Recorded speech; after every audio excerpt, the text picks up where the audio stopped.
Hey, good morning, John. You're watching DeProgram with Ted Rall and John Kiriakou. It's Wednesday, December 10th, 2025. Thanks for joining us. Good to see you, John. Good to see you, Ted. I like your shirt.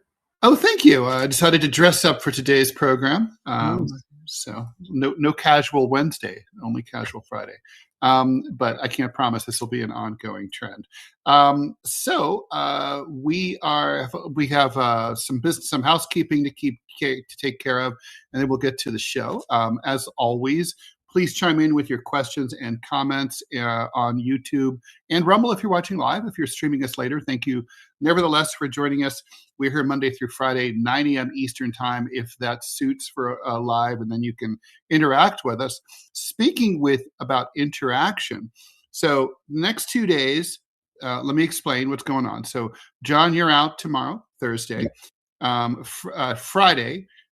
So tomorrow we have a live show. Robbie will be Scott Stantis of the Chicago Tribune will be filling in. Not to say that Robbie might not chime in as well, as usual. And then on Friday, we're going to try something brand new here for the show. And I'm looking forward to this as a former talk radio guy. We're going to be doing talk radio. We're going to have a Discord link. We're going to do the show. Robbie's going to explain how all this works in about 10 or 15 minutes, so stay tuned for that. But basically, you'll be able to call in like we're old-fashioned, like Rush Limbaugh, Dr. Laura Schlesinger type call, and we'll have a little back and forth. And, but we're going to, I'm sure, have more than one or two people who want to do this. So we're going to keep the calls short and quick and moving. There could be tech glitches. We tried this a little bit on TMI yesterday, and it was kind of like iffy, but we think we have it worked out and ironed out the wrinkles. So Friday is an all call-in show. We will obviously chime in on the news of the day, but that's basically it. Robbie will explain the logistics. Today we're talking about Trump's big interview with Politico, where he was dissing the Europeans.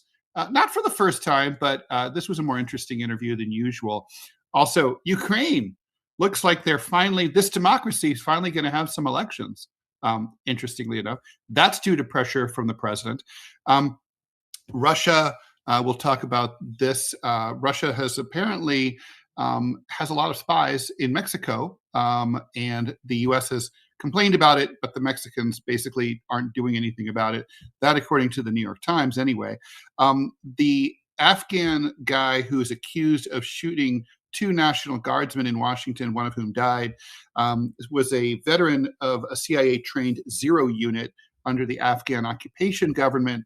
It turns out he is just one of many people who suffered mental health breakdowns because of the way they were mistreated and ignored after they arrived in the United States. And so I have thoughts. I'm sure you'll have thoughts, John. You brought up this important point. Big election in Miami, a runoff election, saw a giant sweep. 60% of the vote went to the Democrat. And so basically urban America is going blue. And finally, last but not least, the New York Times has an exclusive report that says, that talked about the internal workings of the White House and how they're trying to deal with the survivors of the alleged drug boat attacks. They're kind of a major sticky wiki that kind of harkens back to the way that enemy combatants were treated, and during the War on Terror, it's kind of like, what do you do with these people? And there was thoughts of sending them to that Gulag prison in El Salvador.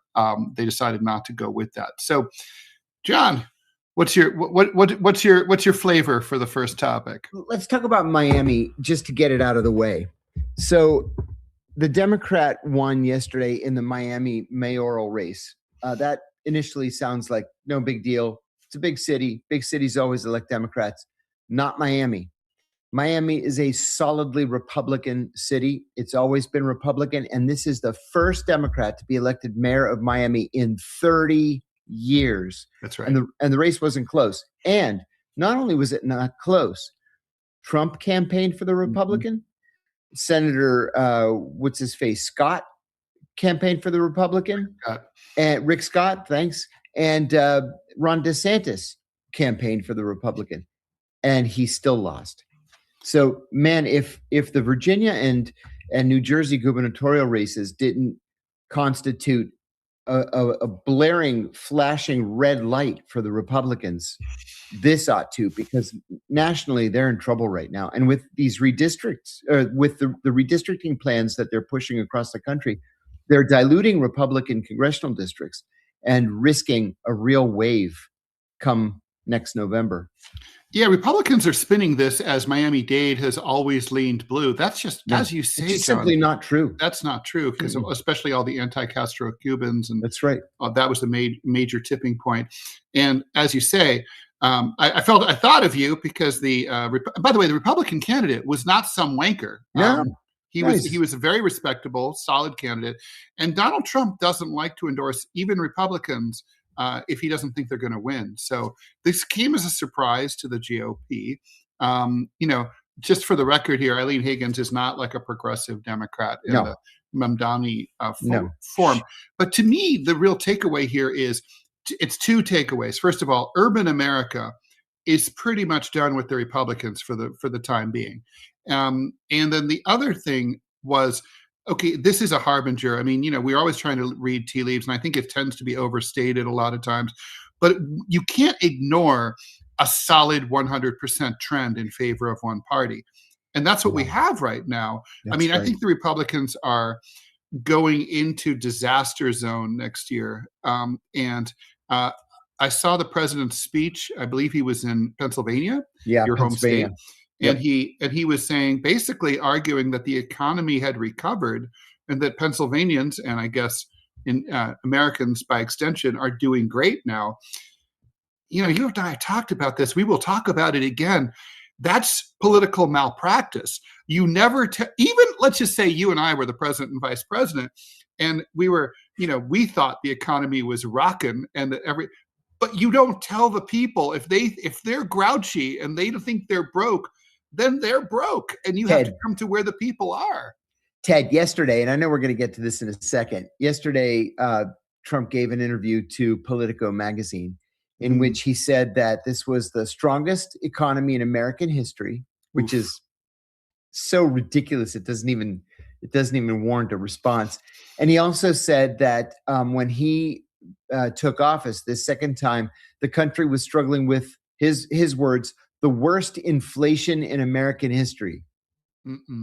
What? That's Jimmy Carter. Yeah. Or at least in the modern era. In the modern era. That's right. I mean, the 19th, let's not get started on the 19th century. No, it was depression after depression in the 19th century. Yeah. He always talks about that. I mean, look, the truth is, it's very smart to talk about the something in American history to a country that doesn't know anything about history. So exactly. It works. People are like, oh, okay, well, he's the president. He said it. It must be true. I've told you in the past, I watch TikTok videos when I'm laying in bed at night. My attention span by the end of the day is short, and I go to sleep with these. And there's this young guy who just stands in Times Square or at Hollywood and Highland and just asks people questions. So he'll say, who won the Civil War? And they'll answer like, we did. Oh my God. Or Russia, stuff like that. That's so America. Great. Americans don't know. There's know. The thing is that never gets old, that shtick. I think, was it Letterman or Leno who used to do the same thing? They used to go out on the street. I think it was Letterman. It might have been Letterman.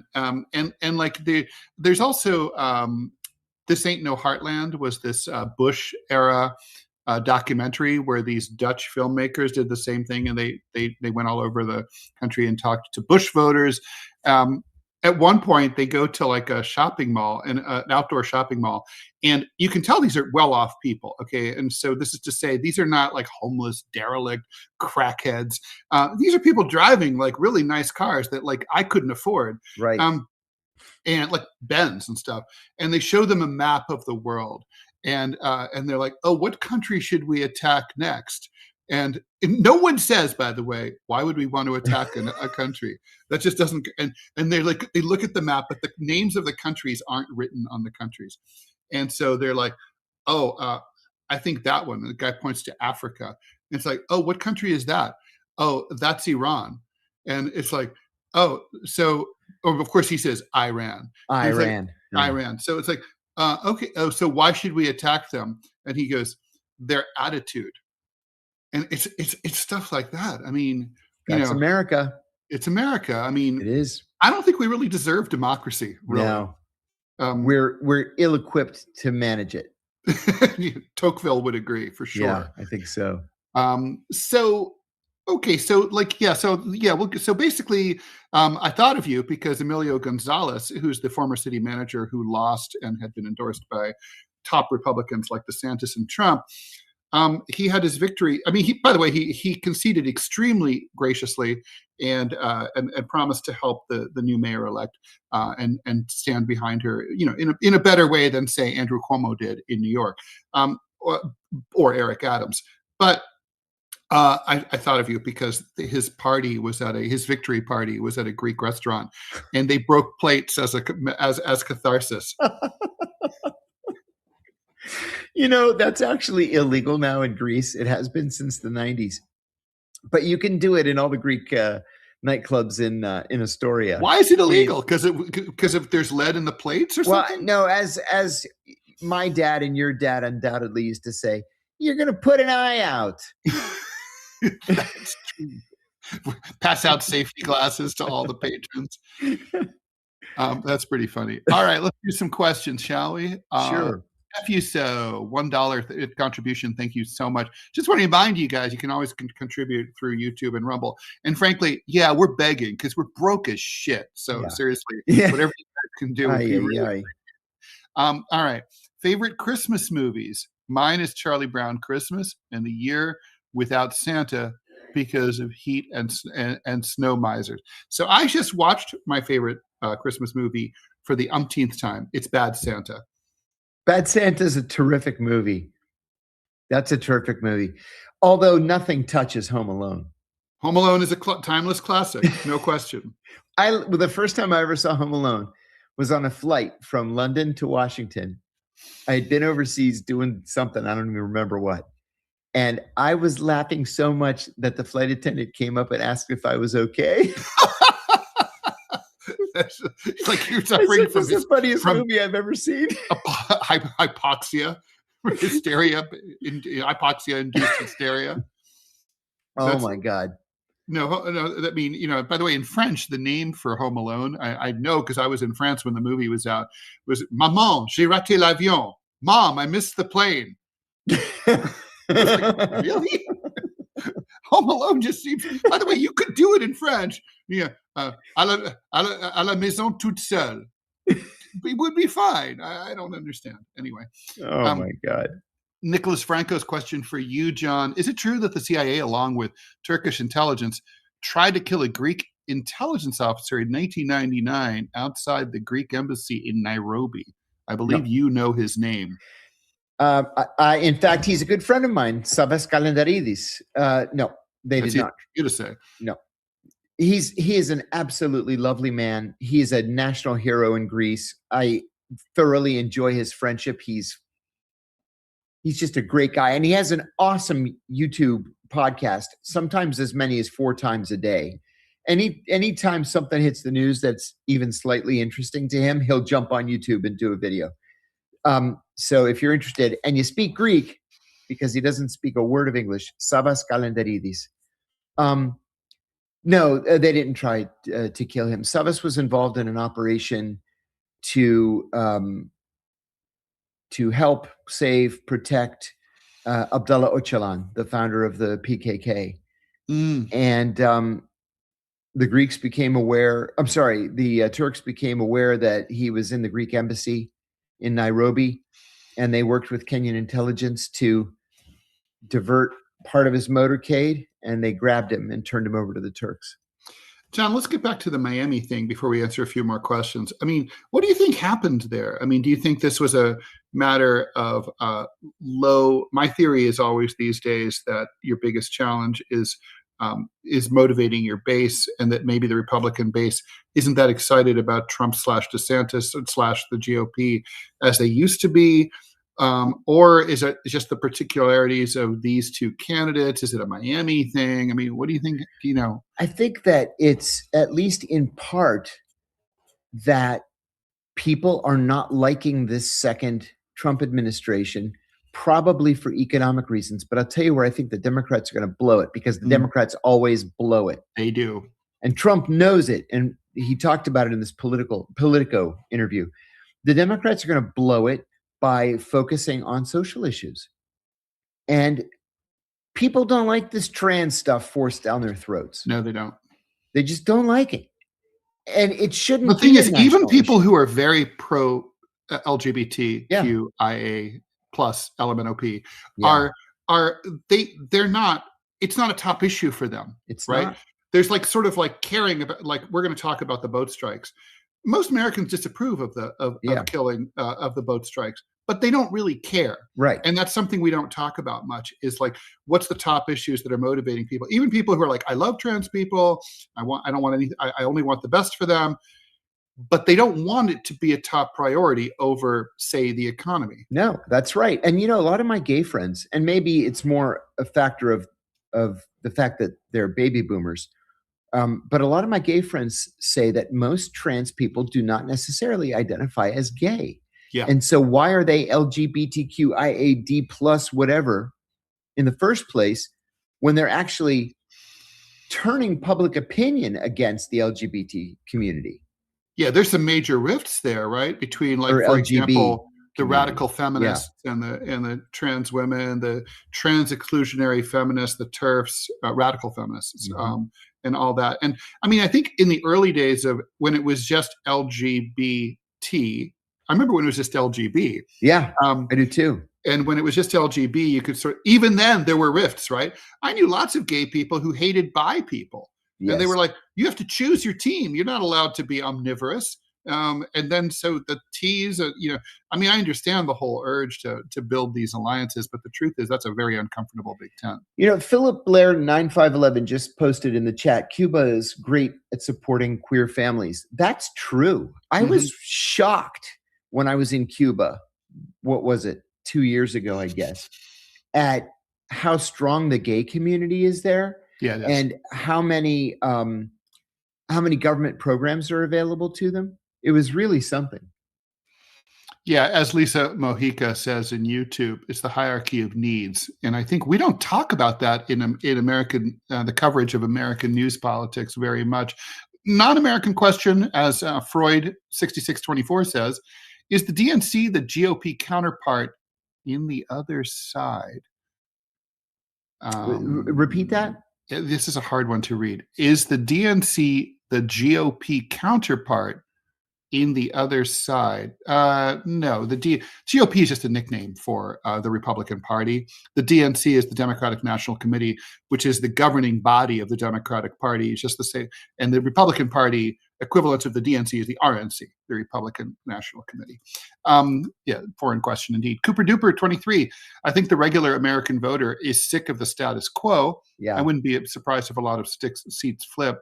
I don't think it has anything to do with party anymore. We're figuring out who's bought. I don't think you're figuring. They're all bought. So I think what's happening is that people are frustrated. They have two shitty choices, and when they're pissed, they vote against the incumbent. Yeah, that's it. It really is about the economy. It's always about the economy. It's about people's well-being and their families' well-being. These other issues are extraneous. They only distract. And I don't know why neither the Republicans nor the Democrats get it. The Republicans got it last time. To your point, John, the exception is when the economy is humming. Remember the mid-'90s when that was the biggest economic expansion in U.S. history, at least until that point. That's right. And those wedge issues that the toe-sucking guy, you know what I'm talking about. Yeah, I do. The pollster. The genius pollster. I met him at his house. He's a good Dick political Morris. Dick Morris, great political writer. Yeah. Anyway, Dick Morris, they came up with all those wedge issues in the mid-'90s, like flag burning and gays in the military and all that stuff. The gays in the military kind of ran against Clinton, but flag burning and Yeah. Sister Soldier, Oh, and all remember that that? symbolic crap. It works if the economy is moving in the right direction, but if it's not, it Yep, doesn't. that is right. Okay, so Hey, I'm dying to talk, even if it's just for a minute. I'm dying to let's do talk it. about Trump's comments on Ilhan Omar. Okay, let's do it. Listen to this quote. I love this Ilhan Omar, whatever the hell her name is, with her little turban. I love her. She comes in, she does nothing but bitch. She's always complaining. She comes from her country where, I mean, it's considered about the worst country in the world. We got to get her the hell out of here. She married her brother in order to get in, right? She married her brother to get in. Therefore, she's here illegally. Send her back. Like, that's the best quote I've ever seen. It's free association. Do you remember, John, after the Watergate tape transcripts were released, some famous poet like set a lot of the transcripts of Nixon talking to poetry and released them. It's like, and it was called like the poetry of Richard Milhouse Nixon. Oh my God, I did not. This is like, but That's this awesome. sounds like that. It could That's totally, awesome. Yeah. Trump stuff could totally be set to poetry. Yeah, I agree. It could. It'd be amazing. This idea that she married her brother has been running around Republican circles since she was first elected. She didn't marry her brother.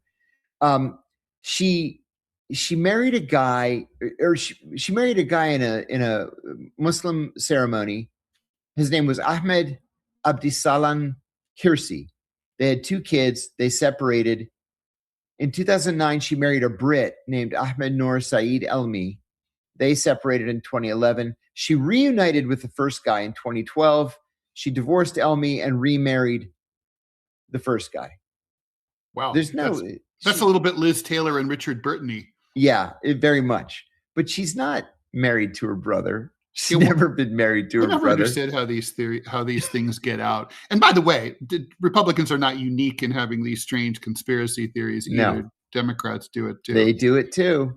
US XXX A-Rod 21. Thanks for the $2. Do we think that this means Democrats will lean into the economy or go back to social issues that the majority of the country doesn't care about, not holding out hope for them? That's the question. Are they smart enough to be able to read the writing on the wall that it's about the economy? No. Or are they going to try and force all these stupid social issues down our throats? Honestly, John, if they did social issues, at least they'd be doing issues. Yeah. I mean, I hear them talking, the Democrats recognize they have a problem. They can't just be against Trump, but they still can't articulate or won't articulate what they're for. And I think it's because they can't agree on anything. But basically they have terrible messaging. They have no leadership. Mama Bear Pelosi's gone. There's no one knocking heads and saying like, listen, all you fuckers, this is what we're going to say. Here's our talking points. So, I mean, Hakeem Jeffries is like more useless than useless. So I think there's just no, I think they're going to fuck it up. I mean, no, I think right now they're counting on a sense of betrayal on the part of the GOP, who will enough Republican voters will sit on their hands and not vote. That's the key. That's the key right there. It's all about turnout. Yeah. It's not the Democrats are more motivated. Yeah. So they will turn out next year. I don't know how federalized the election will be, like the way Newt Gingrich successfully did in '94 with the Republican Revolution. Yeah, that was brilliant. Absolutely. And I'm surprised nobody tries to replicate it. It's kind of like, dude, it's like Howard Dean and his 50 state strategy. No one tried to replicate. Again, brilliant. That was the fallout between Hillary Clinton and what's his name from New Orleans, who said it's the economy, stupid. Carville. James Carville. James Carville was the one who came up with the 50 state strategy in the 90s because it had worked so well for the Democrats in the 60s. The Democrats won Senate seats in North Dakota, South Dakota, in both of those cases, all 4 Senate seats. Idaho, Montana, Wyoming, Oklahoma. I mean, there were viable Democratic Party structures in those states. And then the Democrats just said, nah, we're not going to do that anymore. We'll just focus on the Electoral College. Now. Yeah, we'll just focus on the Electoral College. We're not going to try to build local and state party structures to support candidates for state legislature or for Obama state. gutted that farm system. Gutted it. And the Democrats have been paying the price ever since. They have. And the other thing is, even if you're only looking at national races, which is dumb, but let's just say, because where did Barack Obama come from, right? He was a wet behind the ears, local Illinois dude. Yeah. But the thing is that the Democratic Party, even if, like, the reason you campaign in all 50 states is even in the states that you're going to lose. Let's just say, for example, you campaign as a Democrat in North Dakota, a state you're probably not going to get as a presidential candidate. But people turn out and see you. And other people who are watching back in, say, New Jersey are watching on television, and they're seeing your appearances on the internet, and they like that you went to North Dakota, and maybe your brother lives in North Dakota and says, oh, I went to see that guy and he was great. And then you vote for him. He doesn't, but you get that vote in New Jersey that you wouldn't have gotten. That's the point of the 50-state strategy. You're exactly right. You are exactly right. I mean, Donald Trump understands. That's why Donald Trump, like, I remember, like, when I knew that Trump was going to win in 2016, when Hillary Clinton spent $5 million for her campaign announcement, and she built a stage in the shape of the United States, right in Long Island City, so that she could use Manhattan as the backdrop. By the way, Manhattan as a backdrop, not a good image for the entire country. No, but $5 million for the stage. And Donald Trump went and gave a speech in some shitty elementary school in Scranton. And it's like, you know what? You're both on television. It's all the same. And Donald paid nothing except for the airfare to Scranton, right? That's the difference. And that's why he won, with paying a couple $1 million to win the presidency, as opposed to $7 billion for Hillary Clinton. Although she still complains about the Facebook ads, but whatever. Yeah. It was the Facebook ads that did her in, right? For sure. All right, we have more questions coming in, but in the meantime, let's talk a little bit. This is obviously your bailiwick. So according to this report in the New York Times, Mexico is harboring all sorts of GRU spies.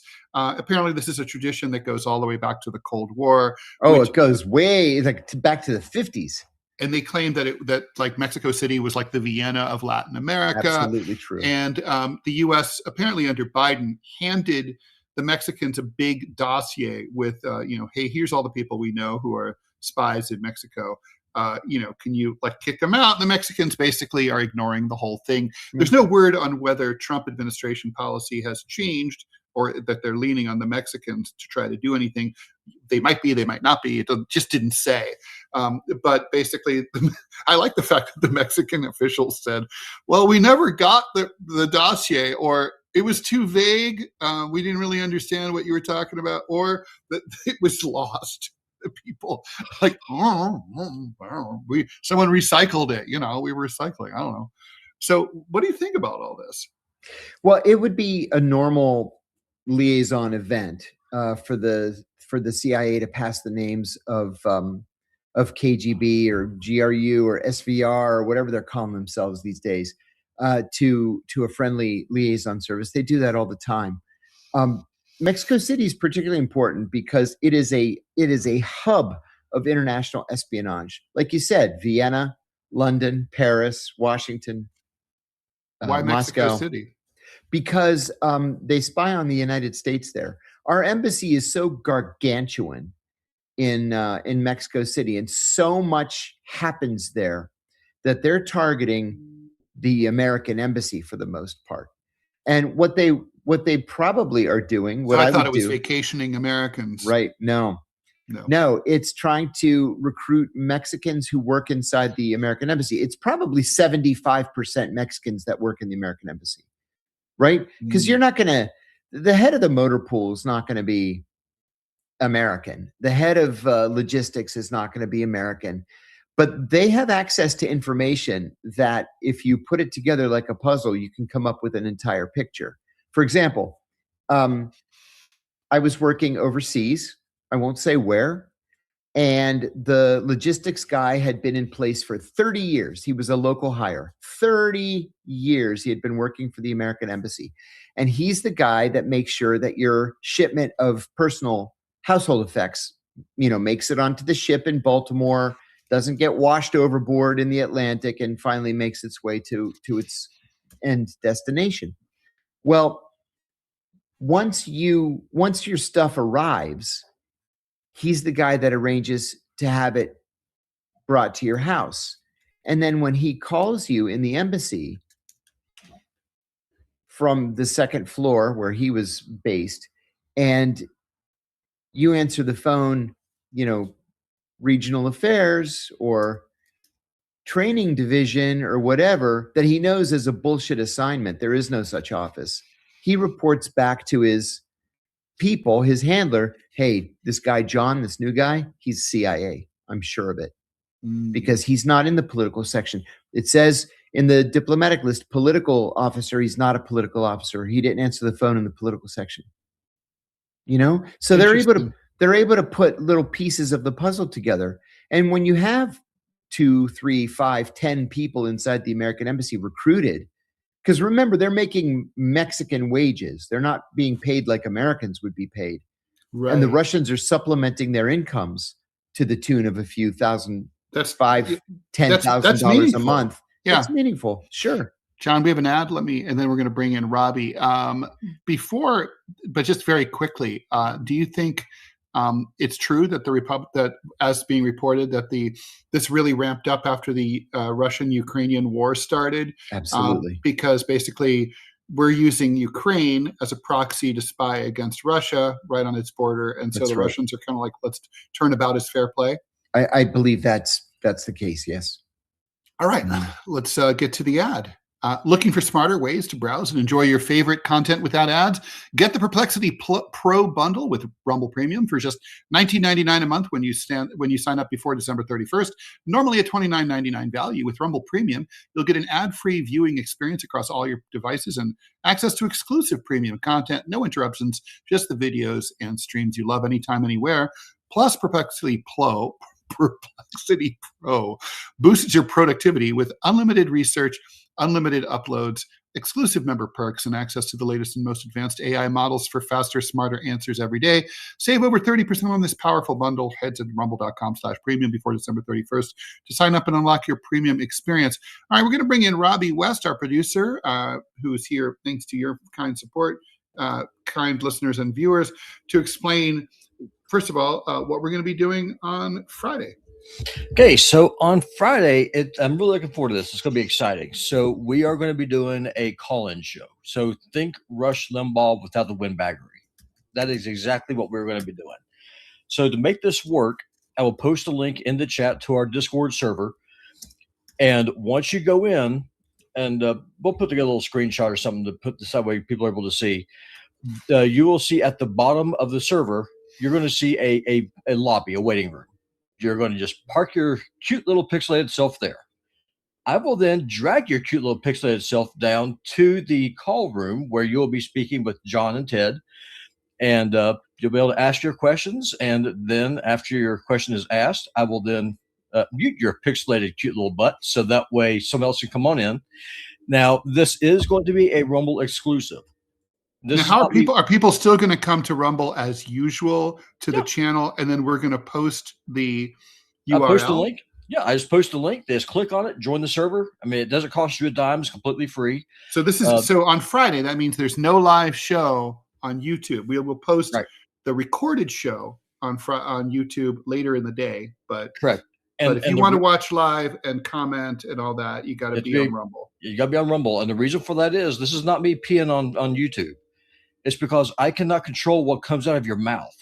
And YouTube is so strict with their community guidelines. If somebody just goes on a full-on a tear about a topic against a protected group, you put whatever in there that is that you want to put in there, YouTube will nuke the channel.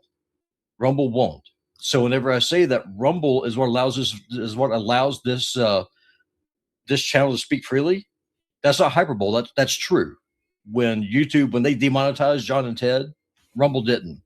And this is a right-wing platform paying the bills of two lefties, and I guess me now. So, yeah. We're working on getting you over to the left, Robbie. Well, I'm working on pulling y'all over to the right. So maybe we'll meet in the middle somewhere. Big tug of war. Or on the other side.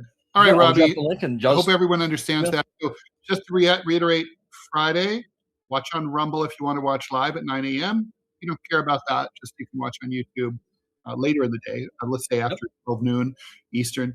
But there will be a link in the Rumble chat that Robbie will post. I'm also going to post a link on YouTube on a community tab, so that way people can just click on that. All you got to do is just join Now, my a little gaming. warning: we're not going to be able to talk to if a lot of people want to do this, we won't be able to take every call, but we will try to take every call. Correct. Before Robbie gets off, too, there's actually a question for him in the chat. Great. Did you see it? It was Robbie. Do you think that the show Yellowstone? Yeah, Yellowstone has caused real estate prices to go up in Montana. That's a good question.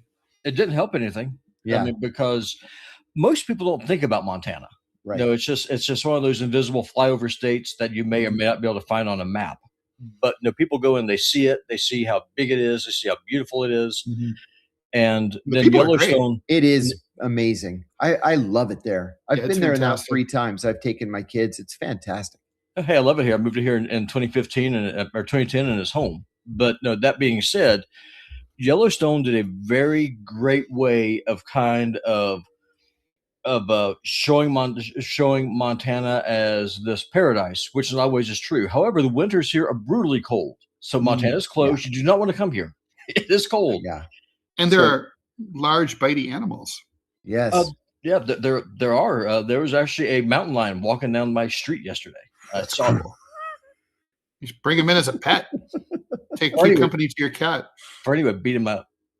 Maybe. All right, Robbie. Thank you very much for all that. And all right, we will become. All right, let's resume our regular scheduled programming here. Okay. So, anything else we want to talk about this? I mean, so why do you think the Mexicans are brushing off the Americans on this Mexico City thing? Yeah, I think honestly, the Mexicans are just sick and tired of us. You know, we probably, when we passed them the names, we probably also told them, hey, wrap all these guys up and expel them all from Mexico. We're waiting. And they probably told us, take care of your own problems. We have other things to worry about. Yeah. And not to mention, when does even a Democratic president ever go on TV and talk about the great cooperation that the Mexican government provides us with? Nobody. Yeah. I mean, it's thankless, right? It's a one-way. They're very cooperative, but we treat them like we talk about them like dogs. Yeah, we do.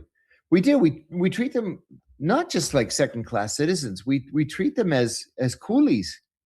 Yeah, and they don't appreciate it. So they just drag their feet. They're like, we're a real country. Yeah, we have national pride. Fuck you. Quite an important one. Yeah, a very important one. And actually a great country too. I mean, if you said, I had to live in Mexico the rest of my life, I'd be like, oh, well, okay. Not a bad thing at all. No. Should we talk a little bit about the Trump's interview? Yeah, about Europe? Let's. So Trump, basically, this is a repeat of something he has said before. He said that basically, this is a quote, I think their leaders are weak, but I also think that they want to be so politically correct. I think they don't know what to do. This all seems to be like centered around the debate over Ukraine. The Europeans are leaning on, Trump wants the war to end. The Europeans clearly want it to go on. And we can talk about why that might be. But Trump's really signaled that he's almost done with Ukraine. And he also said, Ukraine's not much of a democracy if it doesn't have elections. Finally, Zelensky, who has claimed now for years that there's no way to hold elections during a war, suddenly miraculously says that within the next 3 to 6 months, there will be elections, both presidential and legislative. Bunch of questions, John. Is Zelensky going to keep his promise about that? And if he does, what will the results look like? And will he win re-election? I think he's done. I really do. I think that, he's going to keep his promise because he has to keep his promise. He can't continue to push back against the pressure from the United States. It's just too much. So I think that there will be elections, and I wouldn't be surprised at all if he goes and casts his vote and then drives to the airport and gets on a plane and flies away. What if he pulls an Eric Adams and decides just not to run for re-election? And I think that's also a definite possibility. I served my country during war. I'm exhausted. It's time to pass the torch. And Ted, there's a lot of reporting about cabinet members driving Bugattis and Lamborghinis around Kyiv. It's not cool. The corruption is now in your face, and somebody's going to have to answer to it. And of course, Zelensky and his buddies are big beneficiaries of that corruption. Yeah. So, I mean, here's the thing. I got to say, not for the last time, I agree with President Trump about this. I mean, I kind of don't know if the word weak is the word I would say, but like sort of like feckless would be the word I would say for Presidents Macron and so on. Like, what are they on about? I mean, like, it's kind of like they're clearly anyone with a brain can see that the outcome of this war has fallen in favor of Russia. It's not like the outcome's not likely to change anytime soon, and they want Macron and these guys, they want Zelensky to keep fighting, but towards what end? I mean, they're just going to lose even more territory at this point. I mean, I'd say the sooner if I'm the Ukrainians, the sooner I negotiate, the least bad deal I'm going to get. Exactly. And if the sticking point really is just Kherson now, figure it out. Right. It's a negotiation. Yeah.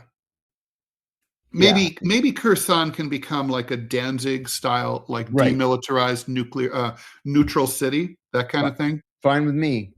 Sure, why not? I mean, I think looking for things that the Russians feel that they could agree to. Okay. Yeah, and I'm like so many Americans. I'm tired of this. I'm tired of spending all this money for a never-ending war. We're gonna get nothing out of it. It's time to move on. Totally. All right. Should we do some questions? Yeah. We're a little bit behind. All right. All right. Thanks for your patience, guys. Junaid Javid, thanks so much for the $20 donation on Rumble. Junaid. Please keep Imran Khan in your thoughts. Imran is still in illegal custody, and the field marshal in Pakistan has gone full fascist. Yeah, that's my understanding too. Yeah, the thing is, a lot of prime ministers and former prime ministers end up in prison in Pakistan. What's never clear, John, is what kind of conditions they're held under. Right. It's like it seems like, I mean, Pakistani prison can't be that pleasant. I wouldn't want to be in. Listen, I've gone to many Pakistani prisons because we were locking people up there. I would never want to be incarcerated in a single one of them. So you don't think there's any like VIP lounge treatment, first class? No, you'd have to get on your hands and knees and beg for home confinement. Oh man. Okay, so let's see. We answered that.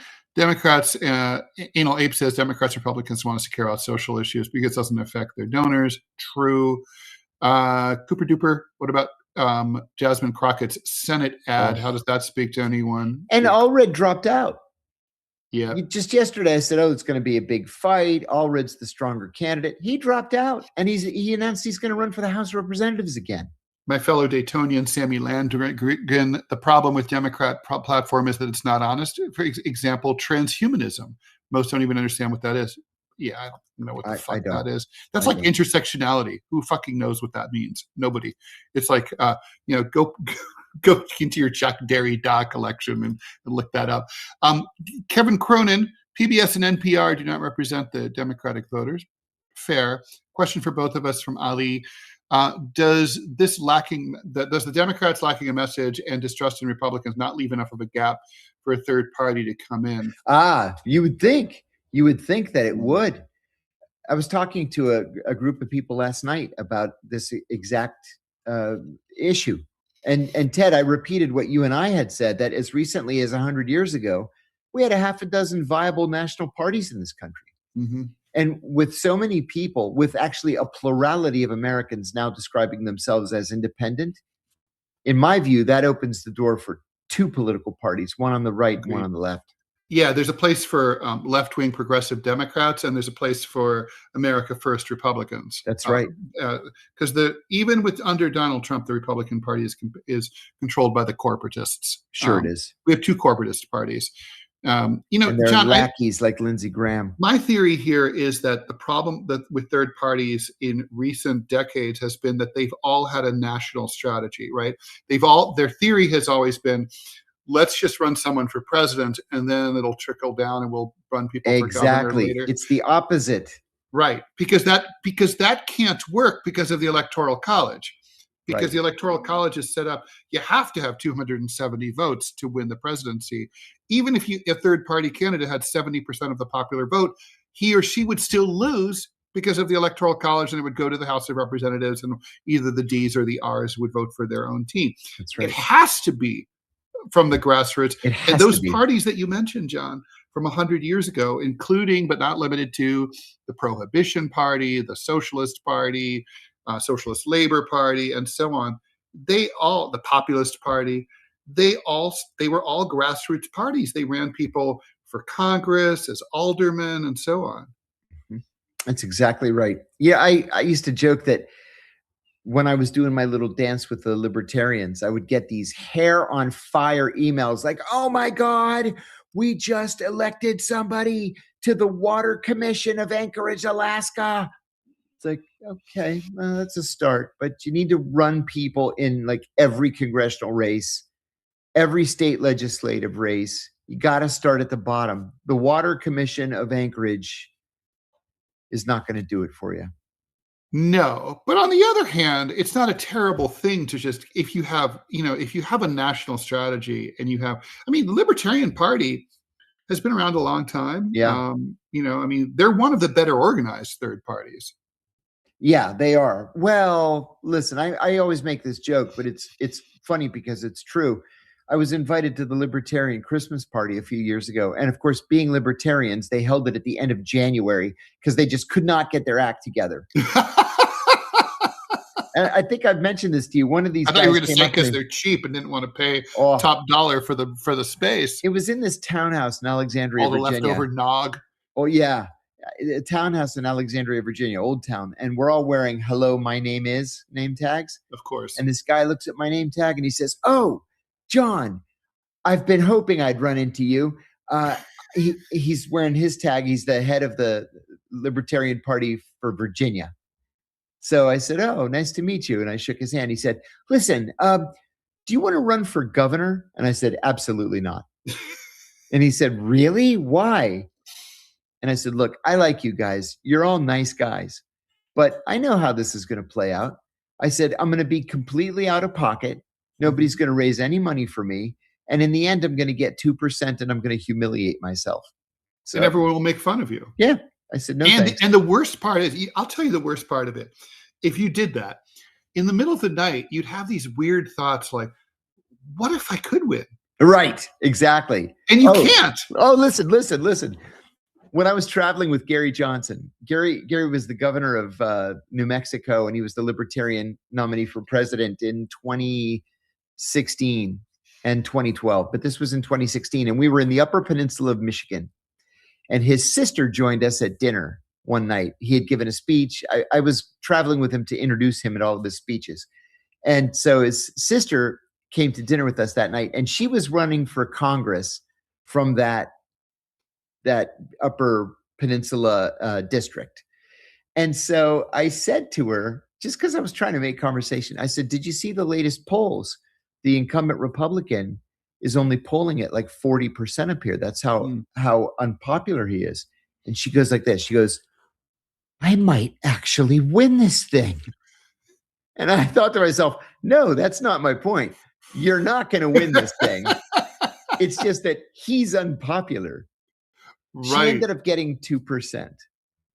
But it's not uncommon to delude yourself into thinking that, lightning might strike and you might actually win this thing.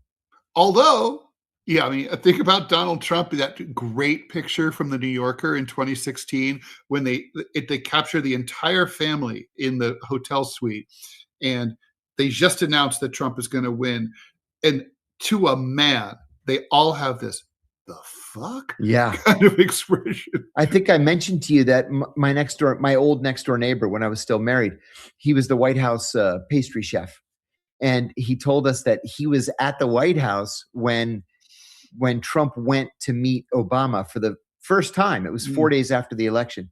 And he said Trump looked sick and he looked scared. Like he never thought he was going to win. He was only running to enhance his brand. Exactly. Yes. He's a dog who caught a car. Thing. Yeah. Oh boy. I mean, honestly, though, I think you should be scared if you win the presidency, no matter who you are. Big job. Yeah, you really should be. Thanks, Glass and Candy, for the definition. Transhumanism is when humans start replacing parts of their bodies with mechanical replacements. Is that what that means? Things as simple as a pacemaker can be called transhumanist. It has nothing to do with social justice. I don't know. I've heard liberals talk about transhumanism too. I don't know. See, I just learned something. I never heard that before. Me neither. Caddy Catastrophe 2. Any thoughts on ICE in Minnesota? I don't know what that is. Well, the immigration enforcement. Oh, ICE. I'm sorry. I was thinking because it's winter and it's Minnesota. Sorry. Oh my God. Immigration and Customs Enforcement. Right. Thank you. Yeah. No, sorry. I'm not completely as stupid as I sound. No, okay. In Minnesota specifically, yeah. My brother and sister both lived in Minnesota. My brother was there for 9 years. My sister was there for like 15 years. There are large communities of Somalis and Hmong from Cambodia. That's right. And Laos. Large Lao community. I was unaware that a lack of documentation was a problem up there. I'm unaware of that too, because it seems to me like these people were brought in, especially as refugees. They were former CIA. Exactly. They were working for the CIA or working for the military, and we brought them as refugees. And correct me if I'm wrong, my understanding is that basically in these refugee situations, basically everyone packs into a C-130. They land at whatever U.S. Air Force base they happen to land at, and then that's kind of like where you live. That's how Dayton ended up with a ton of Vietnamese. And Bismarck, North Dakota, and St. Louis with a ton of Kurds, Iraqi Kurds. So exactly right. I mean, there's a certain beauty to that, but it's also very strange. Thanks for the $10 from Unsung Pat. We'll sing your praises. George Washington warned against the dangers of political factions in his farewell address. Political parties could become potent engines of faction that could lead to the erosion of national unity. It's true that the founding fathers did not anticipate a republic with political parties, but they quickly formed. That is true. By the 1800 election, they were basically what we see today. They even had their own media outlets and everything. I just like this quote, and then we have to do another story. HV to ADK, I will live in Montana, and I will marry a round American woman and raise rabbits, and she will cook them for me, and I will have a pickup truck, maybe even a recreational vehicle. I've always thought about having a recreational vehicle, and just like the commitment and the gas mileage are like the reason I wouldn't do it. But it looks fun as shit. It does. Okay, so let's talk about this report out of the New York Times. Well, there's two reports out of the New York Times. Let's talk about the Afghan zero units. This is more your purview. So the United States recruited, maybe you can explain what a zero unit is. Under the old Karzai Ghani administration that ruled Afghanistan from under U.S. occupation from 2001 to 2021, the local Afghans who were kind of collaborators, let's just say, were served in these zero units. Some of them were brought to the United States, kind of like those Laos and the Hmong and all those people. But a lot of them were really mistreated and neglected upon arrival. At least 4 of them have committed suicide. And now Rahmanullah Lakanwal stands accused of shooting 2 National Guardsmen in D.C. Basically, by all accounts, he was mentally ill. And I mean, for that reason alone, he should walk and be institutionalized. But the thing is, apparently these guys they were when they call in for help, they're told, "Oh, we can't find you in our computer." They don't get work permits because their names are a little bit misspelled. Basically, we're not taking good care of them, No. and they're really in a bad state. And I got to just say personally, when I was in Afghanistan in 2001, I remember talking to people, and they thought the U.S. was, as the preeminent superpower in the world, would work miracles. People would say, like, "Oh, now that the Americans are here, they're going to rebuild all our highways. We're going to have skyscrapers all over the place. Everything is going to be beautiful within months." The Afghans because their state was so bleak, they radically overestimated our degree of competence and our ability to do things efficiently. And I was like, no, you don't understand. I'm from a city that can't build 1 mile of subway tunnel at all. Okay, like, we can't do anything. It's not going to be like that. I was trying to just explain how slow and dysfunctional the U.S. government can be. Anyway, I just wonder if that feeds into the psychology here. These Afghans are like, I've made it to the promised land, and the gap between that level of expectation and the reality, basically made them crack. I think that it's darker than that. Tell me. I think that you get recruited into not just the CIA, but this very specific CIA unit. And they start taking you out in the middle of the night to do raids and to kill your fellow tribesmen, right? People who are members of your extended family, just because the CIA disagrees with them politically. You're given no training, you're given no treatment, no therapy, no nothing. Just come with us and shoot that guy. And it's enough to make people crazy. Most people can't take the pressure of committing serial murder, which is really what it comes down to, or mass murder. And then we say, "Oh, don't worry, we're going to bring you to the United States, and it's going to be the land of milk and honey, and you're going to be fine. If you need it, you can get therapy." And then they move into what you just described. There's nothing efficient about the United States. There's no therapy that's being given. There's no work permit. There's no nothing. We throw them into this country where they barely speak the language, if they speak it at all. Mm-hmm. They can't work. They don't know anybody. They're completely out of their element. Can you imagine leaving the Afghan desert and then ending up in, let's say, Denver? What the heck are you going to do? It's just got to make your mind explode. Yeah. And then at the same time, the U.S. government has just turned its back on you, and they tell you, well, you're on your own. Yeah, and I guess many of them also are losing certainly members of their extended family, right? Yeah. We basically turn a long extended families, which is common to Afghans, into a nuclear family. And that's also a culture shock.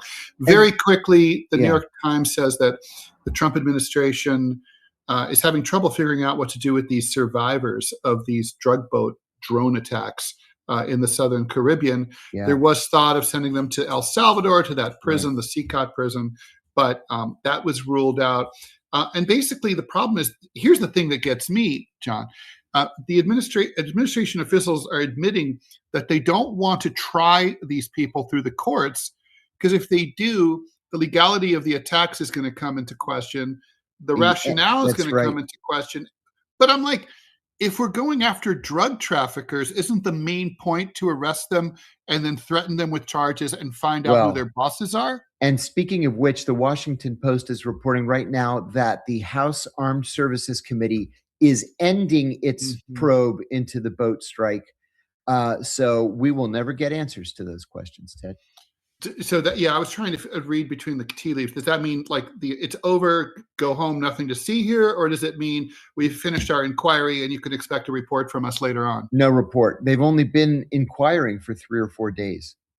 You would need, 6 months for your investigation to do the investigation. No, the White House put pressure on Republicans in Congress, specifically on that weak jellyfish, Mike Johnson.